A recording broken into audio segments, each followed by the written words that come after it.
acompanha ao vivo aqui no Rodada Forte. Boa noite. A nossa busca aqui é sempre ser melhor em relação ao último jogo. Então a gente hoje não marcamos só, a gente tentou jogar, a gente trocou mais passe em relação ao último jogo. Chegando numa final de campeonato ainda buscando o que é melhor, tem jogo que funciona, tem jogo que não. É um grupo de 36 jogadores, onde tem 23 jogadores que não trabalhou comigo, não trabalhou com a minha comissão, então trato com muita naturalidade essa questão de oscilar, de um jogo ir bem, de outro jogo não. Mas enfim, hoje a gente conseguiu ficar mais com a bola, conseguimos ser mais agudo do que fomos contra o Santos, né? E o São Paulo também encontrou dificuldades. A questão de marcar é um time que marca muito, sempre foi assim, é histórico, desde o ano de 2008, sempre foi uma equipe de tomar poucos gols. Esse ano está um pouquinho fora, pela questão mesmo da mudança de grupo, de elenco, mas assim, sai muito mais satisfeito de hoje em relação a rendimento do que foi contra o Santos. Carille, você teve 3 mudanças, né, para esse jogo, né? Uma forçada, né, o Carlos na vaga do Danilo, e o Ramiro e o Jadson no time titular. Queria que você explicasse o que você estava pretendendo com esses jogadores, principalmente o Jadson e o Ramiro, e a vantagem, se é que tem uma vantagem de 0-0, de levar para a arena e vencer por um gol, placar mínimo. A ideia me incomodou muito, o último jogo, né, voltar a falar um pouquinho do Santos. Não foi aquilo que a gente treinou, não foi aquilo que nós esboçamos para a partida, não funcionou. Como o primeiro jogo a gente foi melhor que o Santos, né? O segundo jogo o Santos foi muito melhor do que nós e incomodou bastante isso. Então a ideia de pro Ramiro e Jadson era de ficar um pouco com a bola, a gente conseguiu trocar mais, ainda falta o conjunto, né, para que isso seja melhor na questão ofensiva. Então a ideia é essa, de ficar mais com a bola, de trocar mais passes, né, e continuar sendo agudo com o Cleison, que fez uma grande partida, para a gente incomodar o adversário. Essa foi a ideia. Outra pergunta? Não tem, cara. Não tem. Nós sabemos que esses jogos, assim, em relação ao ano passado, a gente perdeu em casa para o Palmeiras de 1-0 e fomos jogar na casa do adversário, né? Tudo contra, né? De você sair atrás de um placar em casa, ter que buscar agora. É uma situação mais igual. O Palmeiras tinha muita vantagem ano passado, agora está igual. O futebol está muito nivelado, são detalhes, né? Então é só a vantagem que a gente sabe assim da força da nossa torcida, assim, que dentro de casa vem junto, sabe pressionar, joga junto com o time, mas é muito pouco assim para uma grandeza do jogo. Carille, aqui ainda à sua direita, a gente já te conhece há um tempo e sabe que você não gosta de falar muito de arbitragem, mas tendo agora, nessa fase de mata-mata, o árbitro de vídeo, a gente vê que no primeiro tempo realmente tem uma bola que pega na mão do Ralf, um lance discutível. E esse último lance que o Henrique saiu bem chateado e tivemos uma paralisação de quase 5 minutos e o árbitro, assim como fez no primeiro tempo, realizou no segundo e não foi até a televisão para analisar o lance. Essa questão do lance interpretativo, o árbitro, na sua opinião, deveria analisar o lance para evitar qualquer tipo de paralisação mais demorada? E se você acha equivocado ainda, você terceirizar a opinião, uma vez que o árbitro principal só foi notificado sobre o que aconteceu e ele não teve acesso à imagem, mas poderia ter tido no caso. Primeiro, a gente tem que levar em conta que está sendo o primeiro ano disso e alguns equívocos, alguns erros vão acontecer. Lance do Love. Não vi o lance do Ralf também, mas a gente não discutiu ali sobre isso, mas o Love diz que vai para a bola e o Love está impedido, né? Palavras do Love. Não vi imagem, tá? Tô falando que o jogador relatou que ele vai para a bola e ele está impedido. Então se ele vai para a bola, ele está impedido. Se é um lance que a bola está longe dele, passa, segue. Mas o próprio jogador relatou que foi para a bola, ele não sabia se estava impedido, mas tem o impedimento dele, então está tudo certo. A do Ralf eu não sei. Para falar a verdade, não discutimos sobre isso, né? Mas depois eu vou ver se a mão estava colada no corpo ou não. Enfim, depois eu vejo isso, mas o lance do Love, pela palavra dos jogadores, está tudo certo. Carille, tudo bem? Ainda tentando achar a razão aí do setor defensivo do Corinthians, a boa efetividade e a baixa efetividade, às vezes, do ataque em alguns jogos. Contra o Santos, o setor defensivo foi muito bem, mas o ofensivo teve dificuldade para criar. Hoje essa impressão, claro, são situações diferentes, mas essa impressão também ficou no ar. Por que é tão difícil para o Corinthians atacar em alguns jogos quando joga fora de casa? E outra informação sobre o Urso, se já está melhor ou não.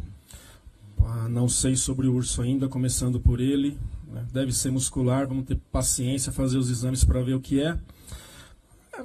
Sim, gente, ó, o futebol não tem jeito, cara, ele é coletivo e para essa engrenagem funcionar requer tempo, né? Então a gente vê aí o São Paulo oscilando, agora na fase final crescendo, o Santos fazendo ótimos jogos em alguns momentos dentro da competição, tomando muitos gols, perdendo uma classificação para equipes, né, na Sul-Americana também. Então ainda estamos oscilando muito. Né? No caso do Corinthians, repetindo, de 36 jogadores do grupo são 23 novos jogadores. Cara. É uma mudança muito grande. Né? E eu lembro que em 2007 o Corinthians cai, eu estava trabalhando no Barueri, em 2008 houve uma mudança enorme e o time não classificou nem para a segunda fase. 2014 a mesma coisa, o Mano chega e sai Paulo André para a China, Douglas Grêmio, Emerson Sheik, Botafogo, enfim, uma mudança grande, não classificou para a segunda fase. Né? A gente fica incomodado com a situação de saber que pode jogar mais, mas está tudo dentro de uma normalidade nessa questão assim, de mudança de elenco. E o Corinthians é muito detalhista, não estou falando do Fábio Carille, não. O Corinthians, desde o Mano de 2008, depois Tite e eu, é muito detalhista em alguns detalhes, é muito detalhista em algumas situações, e isso requer tempo para acertar. Como é que é para você, Carille, agora também segurar um pouquinho a ansiedade, porque você já está na história do Corinthians, mas faltam 90 minutos para você entrar ainda mais na história, que é conquistar um tricampeonato que outros técnicos até com mais tempo de carreira, mais consagrados, nunca conseguiram, e uma marca realmente histórica, né? Eu sei que é muito normal, essa ansiedade, esse frio na barriga, histórico. Eu não gosto de ficar lendo muito, mas é claro que as notícias chegam. Só que assim, eu não trato uma situação dessa de hoje, situação de brasileiro de 2017, paulista de 17 e 18, isso eu não trato como uma pressão, eu não trato como um peso. E sim, para mim, cara, é um privilégio, cara, participar desses momentos, cara. Isso é um privilégio.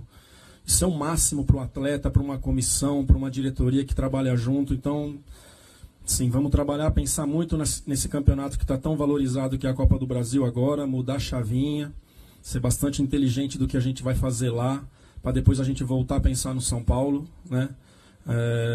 Mas é isso, cara, é um privilégio muito grande ser técnico desse time, do jeito que as coisas aconteceu. Então, quando começo a ficar muito ansioso, eu começo a trazer essa palavra assim de privilégio, pô, sou abençoado, aí eu me acalmo, entendeu? Mas assim, vamos por etapa e pensar na Copa do Brasil agora. Carille, exatamente em cima da Copa do Brasil, o que você está pensando? Pensa em poupar alguém nesse jogo que vai ser bem no meio, né, desse jogo final do Paulista? A ideia é levar 28 jogadores, é um voo fretado, então acertei com a diretoria de levar 28 para a gente pensar, então não falamos sobre isso, estava totalmente envolvido agora para esse primeiro jogo. Agora, a partir de agora, eu volto ali para uma reunião, para a gente já começar a pensar, mas eu estou levando 28 jogadores ou 27, vai depender da situação do Urso. Fabio, aqui, por favor, duas questões. Uma continuidade dessa, o jogo do Ceará te deixa alguma coisa na cabeça nesse sentido de tanque mais cheio, ali os jogadores, talvez a vantagem ajudou um pouco, mas parece que não estava no seu esplendor da parte física. E o Carlos, eu queria que você falasse, ele não pisava num gramado há 49 dias, foi aquele jogo lá de Ribeirão, eu fui fazer as contas, deu 49 e fez um grande jogo hoje, o menino foi muito bem, mesmo há 50 dias sem entrar em campo. Pô, mas ele treinou, ele pisou na grama esses dias aí, pô. Ah, bom, não jogou. Pisou na grama, pô. Pisou na grama, pô. Pra você ver aonde as oportunidades aparecem, né? Se não tivesse na seleção, provavelmente começaria o ano como titular e o Avelar não jogava. Futebol tem umas coisas que não dá para explicar, de repente vai para a seleção, o Avelar entra, ganha confiança, está jogando bem, fazendo muito bem o que é treinado. Mas assim, os nossos treinos são muito intensos, né? Então, de Ramiro, quanto tempo também não ter jogo, uma sequência, Richard, né? Carlos, pô, o Urso saiu com quanto tempo hoje de jogo, né? Então, um jogo intenso e porque eles treinam muito forte. Então, vai faltar muitas vezes o ritmo de uma partida oficial, mas não vão sentir na parte física porque nossos treinos são todos monitorados e eu estou sempre ali falando com o Fedato se a gente atingiu a meta do dia, se as velocidades estão compatíveis com um jogo, né? Claro que depois vem a atmosfera de um jogo, né? Mas foi muito bem, um jogo difícil, um atacante que vai para cima, que gosta e o Carlos se comportou muito bem. Tá aí, pessoal, a entrevista do Fábio Carilli, já a gente recupera essa parte final. Vamos agora abrir espaço para o técnico.